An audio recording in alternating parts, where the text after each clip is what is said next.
مولا علی علیہ السلام کا فرمان ہے، زندگی کی اصل خوبصورتی یہ نہیں کہ آپ کتنے خوش ہیں، بلکہ زندگی کی اصل خوبصورتی تو یہ ہے کہ دوسرے آپ سے کتنا خوش ہیں۔ اگر دوستی تمہاری کمزوری ہے تو تم دنیا کے سب سے طاقتور انسان ہو۔ جس انسان کی جان نکل جائے تو وہ زندہ نہیں رہتا، اور جس انسان سے احساس نکل جائے تو پھر وہ انسان ہی نہیں رہتا۔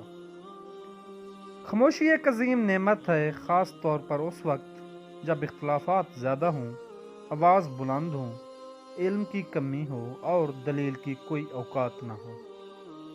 زندگی جینے کے دو ہی راستے ہیں، بھول جاؤ انہیں جن کو معاف نہیں کر سکتے، اور معاف کر دو انہیں جن کو بھول نہیں سکتے۔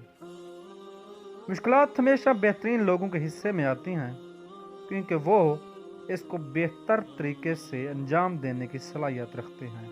مولا فرماتے ہیں، ہمیشہ ایسے شخص کو چنا کرو جو آپ کو عزت دے، کیونکہ عزت محبت سے کہیں زیادہ خاص ہوتی ہے۔ کائنات کی سب سے مہنگی چیز احساس ہے، جو دنیا کے ہر انسان کے پاس نہیں ہوتا۔ حضرت علی علیہ السلام فرماتے ہیں، کسی کو تم دل سے چاہو اور وہ تمہاری قدر نہ کرے تو یہ اس کی بد نصیبی ہے، تمہاری نہیں۔ انسان کی اصل موت تب ہوتی ہے جب وہ کسی کے دل سے نکلتا ہے۔